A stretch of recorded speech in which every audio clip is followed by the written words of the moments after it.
Hey Kings, and welcome back to the Augustus Maximus channel, and today we are playing some Hearts of Iron 4 again. However, today we're playing as Canada using the Together for Victory Overhaul mod, which is, even though I haven't played it on this channel obviously, it's one of my all-time favorite mods for Hearts of Iron 4, because it makes the minor British powers, or the British Commonwealth powers, whatever you want to call it, the British puppets essentially, actually playable. Well, obviously they're playable in the Hearts of Iron 4 vanilla game, but it makes them actually enjoyable to play, is what I should have said actually. And it's more enjoyable because you gain more manpower, you gain more industry, you gain more options when it comes to your industry and your political path, I suppose, and everything like that. It's overall just a really enjoyable experience. Now, today we're playing Canada, however, the mod actually includes the overhaul of Canada, New Zealand, Australia, the British Raj, Malaysia, Malaysia, and a lot of basically all of the British puppets individually. So it sort of just expands upon upon Together for Victory. And if Together for Victory ever gets an overhaul, which it probably will never get, because why not? This is essentially what it should look like, just an overhaul of each and every single British puppet power or British minor power. And yeah, so I really enjoyed the mod. However, today we are playing as Canada, and a loyal Canada at that. Now, it's not a path that's like revolutionary or anything. You're basically just sticking with Britain, following their lead and doing whatever the Overlord sort of asks you to do, which is sort of what we would be saying if there was such a mechanic in Hearts of Iron 4, but obviously there isn't. So we're just playing Canada the good old way. We're just sticking with Britain, not necessarily doing anything revolutionary, not sort of seeking independence or going in any sort of drastic political direction. We're just sticking with democracy and sticking with Britain. Eventually we will maybe gain our freedom. Now currently we are a Dominion, obviously, which doesn't actually have any debuffs really, but it's just sort of a nice way to play, I think, if you just want to chill out and not necessarily play a major power, but still, you know, contribute to the war effort in sort of a significant way. You can just play one of the British minor powers, because they do have, you know, quite a lot of options. And in this mod, it does give them even more options, so you can do a lot of stuff and have a lot of fun in a variety of ways, and even the British Commonwealth research actually does contribute to that. I'm not entirely sure if vanilla, like I haven't played as the vanilla British miners in so long, because this mod essentially just, you know, undoes anything that those vanilla focus trees really do when it comes to like even having any sort of fun. You know, this mod just overshadows it so much that it's sort of a shame that you know, Paradox really didn't overhaul Together for Victory in this sort of fashion, or that Together for Victory didn't release in this sort of fashion, because like at this moment Bulgaria, which is a very minor power in obviously the Balkan region, and was a very minor power in the historical sense as well, has such a more complex focus tree than, for example, Canada, which or British Raj, or Australia, you know, New Zealand. Sort of, it's cute, but it didn't actually play that big of a role. The Australian and New Zealand troops and their contributions usually just get lumped together into one big sort of contributing Anzac force. So it's such a strange sight to see that Bulgaria has such an extensive and complex focus tree, whereas something like Canada or Australia, or, you know, New Zealand, India, everything like that doesn't actually have that much of a complex tree at all. And it's this mod sort of tries to essentially remedy that by giving the British miners a more detailed and more fun focus tree, which allows you to become a really formidable force. For example, if you focus only on industry, or if you focus only on army or anything like that, you can become really specialized.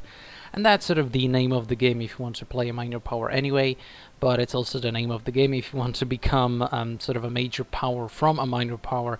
You have to sort of specialize in what you want to accomplish. And there we go, the Molotov-Ribbentrop pack. Now I skipped over a whole bunch because the game as Canada isn't actually all that exciting unless you are doing or contributing somehow to the war effort.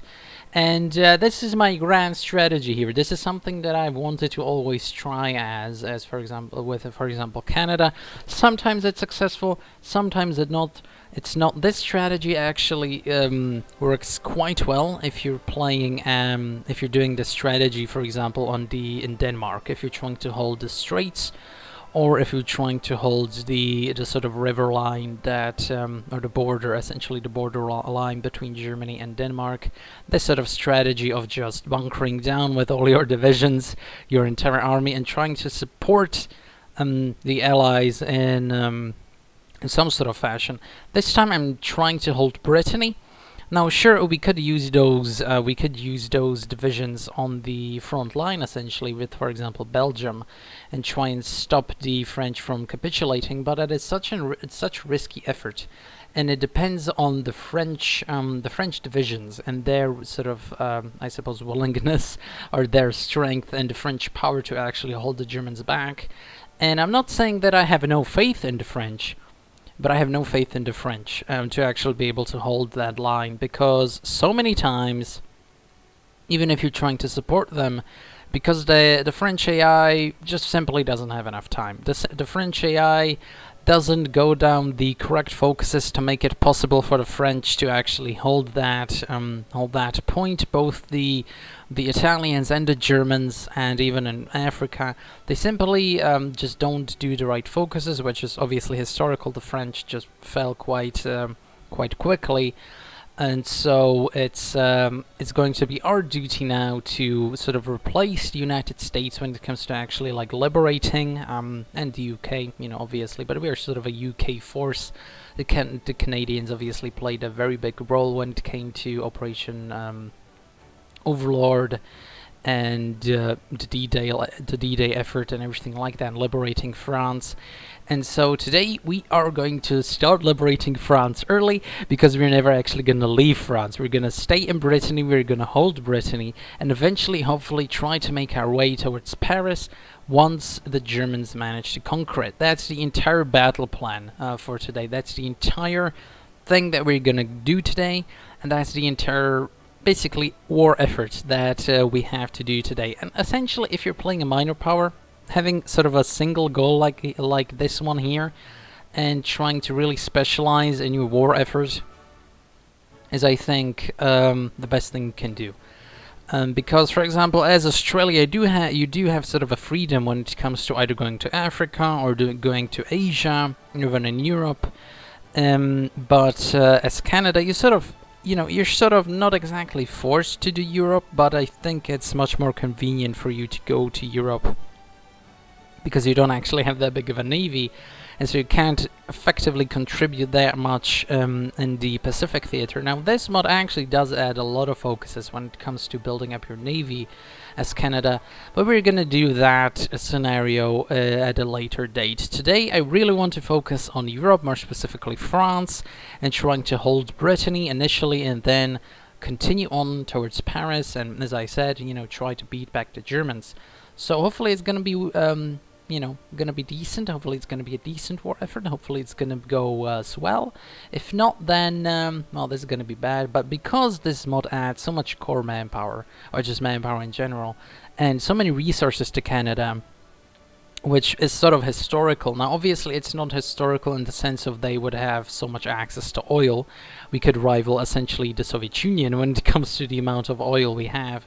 But Canada, from a gameplay perspective, it obviously makes the entire experience a little bit more bearable, a little bit more fun, because as Canada was often called sort of by the Germans and the Italians and the Axis forces in World War II, but also in World War I it was called sort of like the resource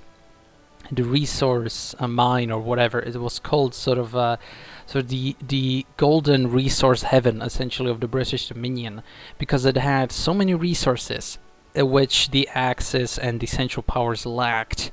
And so it would be sort of convenient for maybe the developers to actually include a whole bunch of resources, but we don't see that. They have a whole bunch of aluminium, a little bit of oil. So it's I think this mod sort of takes it a little bit too far, but from a gameplay perspective, it's obviously just fun. And from historical perspective, it's a little bit maybe closer to well, it's not closer to reality. It takes the swing way to the other side of the spectrum. But somewhere in the middle, between vanilla, where you have very little resources, and this mod, where you have just too many resources, it's somewhere in the middle between those two extremes. I think it would be actually sort of, I don't know, acceptable. It would be sort of fun, but at the same time historically accurate. And because, you know, Canada was obviously sort of known for having a lot of resources, whereas in vanilla you have zilch, you have almost nothing. There we go, the fall of Paris. France has capitulated, and yeah, this game works in mysterious ways, obviously, even though we were holding this front quite, you know, quite comfortably. And we're basically dominating the entire region of Brittany when it comes to our troops. Obviously, we still get surrounded, so we have to recapture the entirety of Brittany, because that's just how this game works. A little bit annoying, but I came prepared because I was already expecting this sort of stuff to happen. And the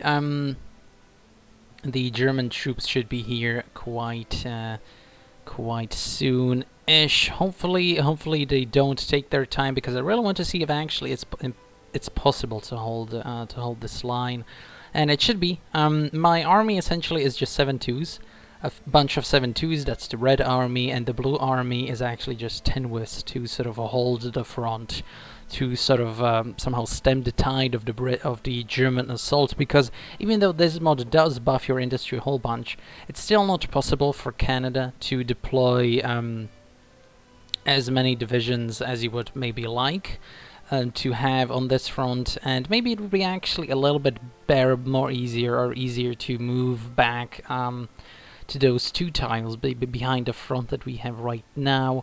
But that may be actually a little bit easier, but it might be actually a little bit more difficult, because then you can get attacked from more fronts, and it would be from more tiles, and would be a little bit more difficult to fall back to Britain, for example, if we get just completely overwhelmed. But hopefully we won't get overwhelmed that easily. Hopefully we'll be able to hold. But because France has already obviously capitulated, the entire German army is basically on this front, and obviously they haven't attacked the Soviet Union yet.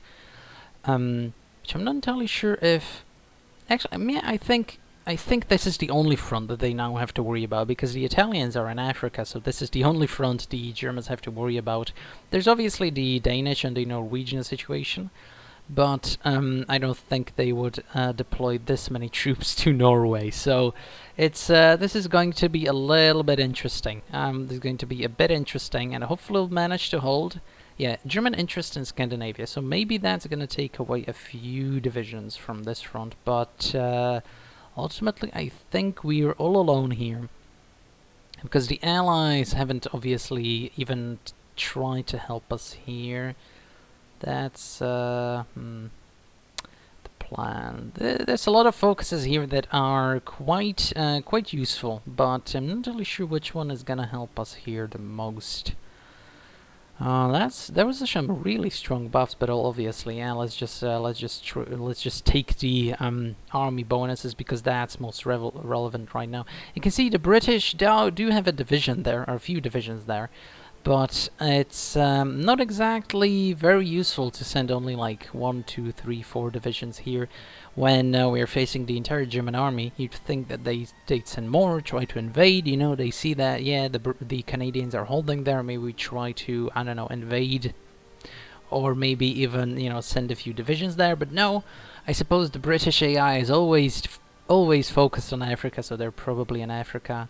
And so far we're actually managing to hold quite nicely. It's quite decent still recruiting a whole bunch of divisions, so yeah, they should be fine. I don't really see a reason as to why we should be. Oh, actually, yeah, that central tile is looking a bit iffy, but we're managing to reinforce quite a bit. I don't think we're gonna need those divisions protecting from naval invasions because, well, the British should have the sea situation completely cleared up, and the other dominions are actually sending us some lend-lease, so that's going to be useful because we're the only ones really fighting the Germans right now, and the Japanese haven't actually entered into the war yet. So effectively, we're the only ones really dealing. Oh, there we go. They pushed in the middle tile. That's a little bit worrisome, actually. It seems like this whole front is starting to fall. Okay, brilliant. To fall apart a little bit, so we'll see how it goes. But for the time being, we're managing to either hold or immediately push them back once they actually make a successful attack. So this is going to be a very interesting situation. Okay, so 4 months later we're still holding. That's actually quite good. Yeah, we inflicted like 700, almost 800,000 casualties. We haven't really lost that many units here. Well, we don't have that many units to begin with, obviously, but we still haven't lost that many troops. So it's quite alright. Still holding strong, and ultimately, I think that's the best contribution. If you manage to just grind down the Germans, that's gonna win the war. Now, hopefully they run out of equipment and divisions before our units break, but this is essentially sort of a 300 situation. It's not quite a Gallipoli, but it's something very close to a Gallipoli, and that's a little bit worrying, actually. So hopefully the British actually do something to remedy the situation, because I'm not entirely sure if we can hold that that much longer. Once I don't know, once maybe even the Vichy French come into the war, that's going to be a little bit bothersome. So yeah, it's Hungary joined the Axis, brilliant. So more units we have to defend against. What we might actually try and do is try to somewhat encircle them, or at least something like that. Maybe encircle them and then keep holding, just small little encirclements. Start with the center, because that seems like the most obvious point where we would be able to break through. And then they're holding actually quite a bit. I mean, that's obviously because we don't have that many like actually proper divisions, and majority of the units that are holding the front right now are just 10 with sort of trash holding divisions, which are good when it comes to like defending, and but it doesn't really help that much when defending. Like 10 widths only are serving the purpose of slowing down the enemy. That's what you usually. Oh, there we go. We managed to actually break through a little bit. That's very interesting. But there's a lot of Germans. That's a lot of Germans, and I don't know. It's there's so many allies now here as well that it's actually eating up our supply. It would have been a little bit better maybe if they also attacked. But that's sort of what you notice with the Allied AI as opposed to the Axis AI. Whenever the Allied AI makes a landing, the entire alliance just plows all of their troops into that small landing or small whatever region that's used to defend. Very much in the vein of sort of a D-Day or Gallipoli situation. And what happens then is that you essentially just starve. All the units are in there, they all starve. It's not a good time.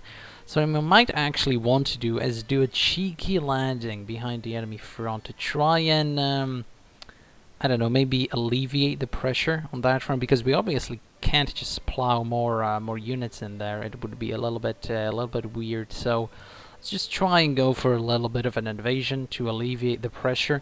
Maybe even connected to points, and that would be, yeah, that would alleviate the pressure, I think. Okay, here we go. It should be time. Norway has capitulated. Oh, okay. So my units decided to wait until Norway capitulated too. And yeah, we're not gonna be able to make this one. There are just so many Germans. So many Germans. The entire German army is here. Now that Norway has capitulated, I suspect there's gonna be even more Germans here. And not even the support attack is actually helping all that much. Which is kind of a shame. So I guess this landing was kind of a fluke, but I don't know. Maybe it managed to do a little bit of damage to the Germans, but obviously without Allied support, this is not going to be very very sustainable. Hopefully, okay, logistic X, but that's okay. That might I don't know, maybe it's gonna alleviate the situation. Well, we'll see. I guess we'll just wait here and stand in Brittany for a little while longer, even though we've basically been doing that for over half a year. Yeah, essentially. Alright, so it's time for another attack. I managed to reconquer that, or just conquer that northern territory right there around Cherbourg.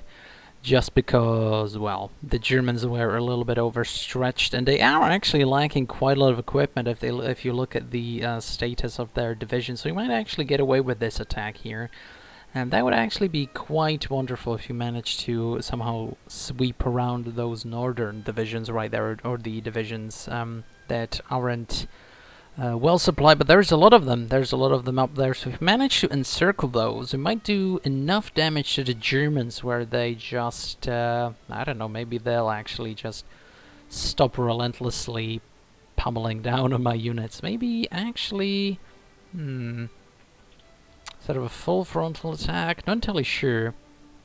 Seems like just doing a bit of poking here and there might be the way to eventually reach Paris, but ultimately, as you can see, the situation essentially is interesting. It's very interesting that you're able to do this. Obviously, I'm not entirely sure. I guess this would be possible, for example, as Britain to do when you're playing just vanilla. This would be very possible to do when you're playing as Britain, but then again, when you're playing Britain or any other allied major power, you can just hold the French border with the Belgians, even though the Germans aren't actually attacking. The AI shouldn't be able to break through your divisions if you're playing a major power and holding that front, but we are managing to expand quite a bit. I mean, Paris isn't actually that far away, so you know, a bit of pushing, a bit of holding, and a little bit of allied support is going to be much needed, but still the allies are not here in all that great a number, which is a little bit worrying. Hopefully the Americans try to flip the whole situation a little bit, because, well, the allies are probably, yeah, they're probably worried about Africa or something, but I'm not entirely sure. So I guess we'll just have to sit here a while longer, because that's all we've been doing, really. It seems like the Germans are leaving. I mean, I guess they're leaving for the Eastern Front, maybe, but yeah, the Germans just left. Why? Okay, so let's just go forth. Sally forth. I guess they got sick and tired of sitting in Brittany. I mean, we just, I don't know, waited them out, but they just left. That's a little bit strange. I'm not entirely sure. They aren't doing Barbarossa. They don't have a war goal against the Soviets. Maybe they are left against Greece or Yugoslavia or something. It's a little bit strange, because Yugoslavia is basically done. It's the Greeks. Maybe the Greeks. Not entirely sure, but we're able to, I don't know, managing to push them back, so that's something. It's gonna require a lot of, I don't know, a lot of taken territory to actually finally defeat the Germans and liberate the French. But actually, how does the, like, if we liberate France now, what does that actually do with Vichy France? Because we aren't fighting them yet. And they're still neutral, but they're still here. So how does this work? Like, are they just gonna become independent, sort of a separate France from regular France, or will we have sort of a, I don't know, a two-state solution to France? Is that, you know, that's a little bit, it's going to be interesting, because well, we're almost at Paris, which is kind of good, but at the same time, we are only managing to push because the Germans just suddenly left. So I'm a little bit worried if the Germans suddenly realize that, okay, I guess we're supposed to head back, and that we're gonna get pushed back all the way back to Brittany, and even just completely out of France, because sometimes the counterattack can be just completely devastating, because you're not entrenched. The only reason we were able to hold in the first place when the war began, or when France initially fell, was because we were all actually pretty well entrenched. So I know, in sort of a battle of a bulge, of a sort of a Canadian battle of the bulge, the Germans might actually come out victorious. So this This is a little bit worrying, but if Yugoslavia has capitulated, yeah. So maybe now the Germans will be back, but the Greeks, I mean the Greeks are still fighting. The Greeks can actually last a surprisingly long time, which I suppose isn't that surprising, but they can last a very long time against the entirety of the Axis, because it's essentially a single tile that they have to defend when it comes to protecting Athens, or the sort of southern region of Greece.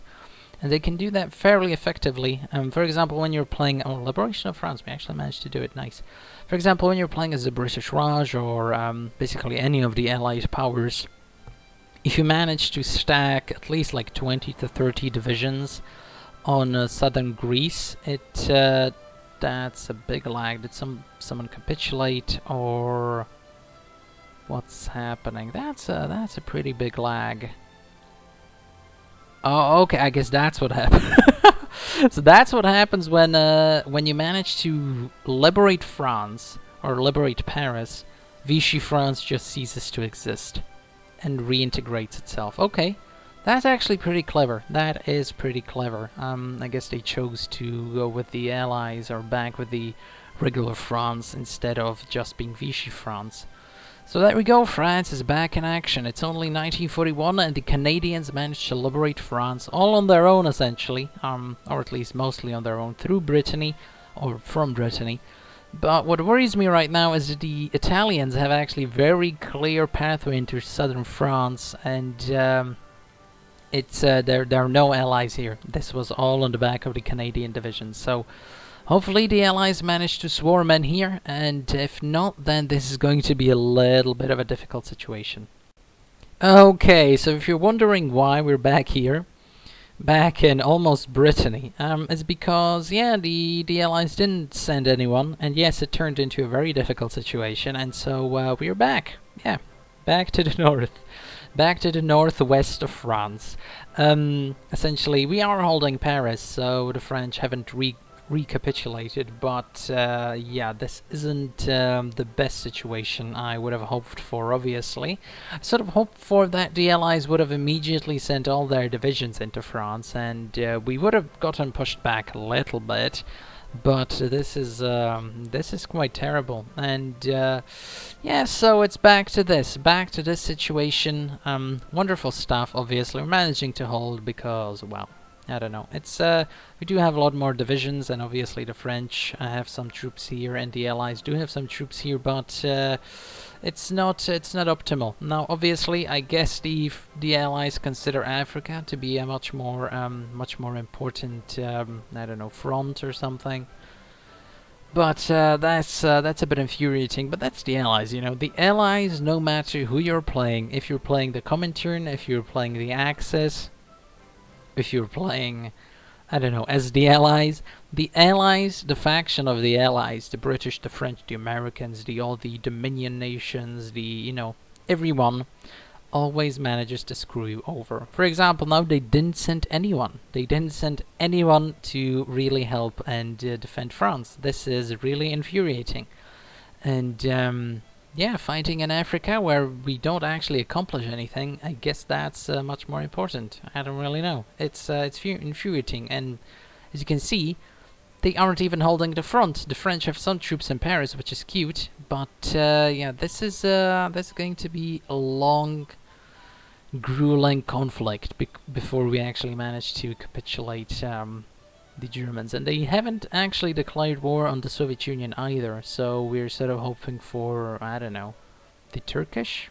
the Turks to come to our aid and sort of split the fronts or something. Maybe the Americans or the British can invade the Italians and do something there. Oh, great. Okay, great. They've even...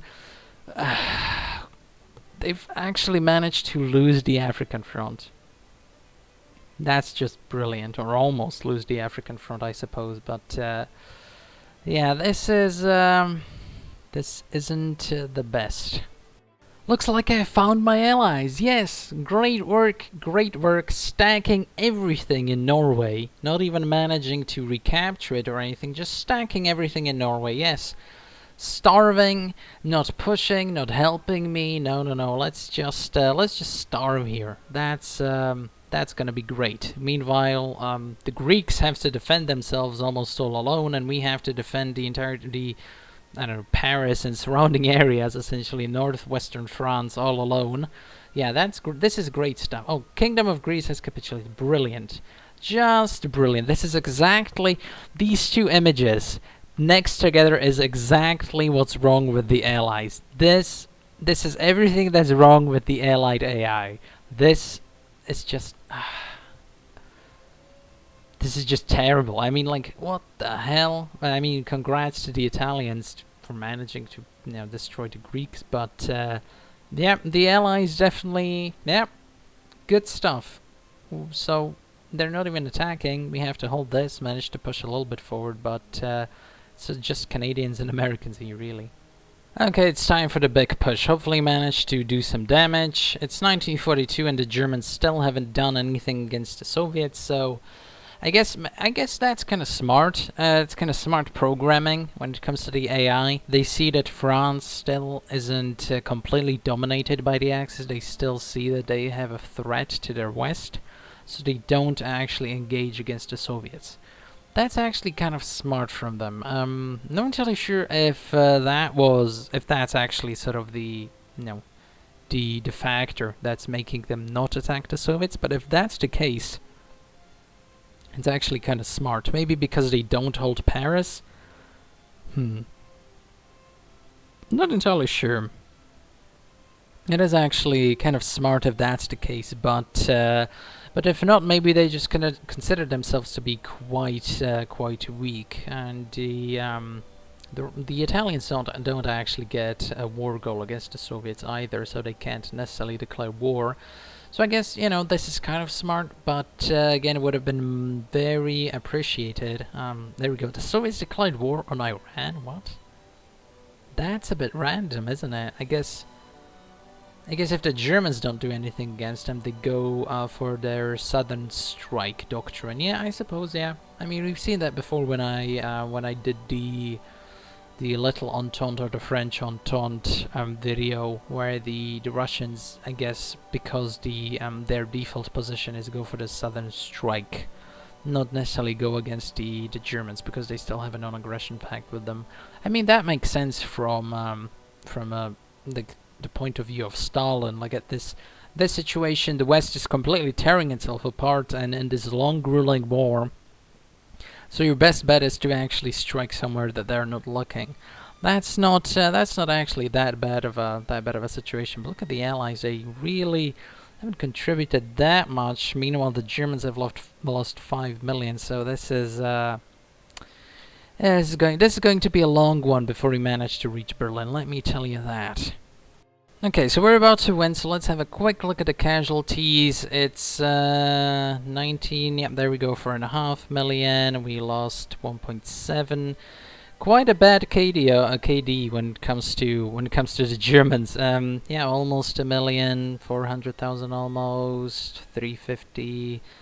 Yeah, most of the United States is actually kind of surprising, and Canada again almost 50,000. Okay, so we've done our part. And so what did we learn today? The Allies are almost useless, but this mod is awesome, because this definitely wouldn't have been possible without this mod. It obviously makes playing the Canadians much more fun, gives your industry a little bit of an oomph, gives you more resources, gives your military more options.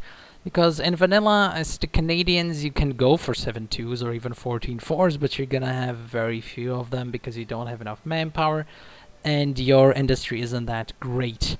You can be an air controller, but that's basically only in multiplayer. In single player, that's not necessarily, you know, a thing.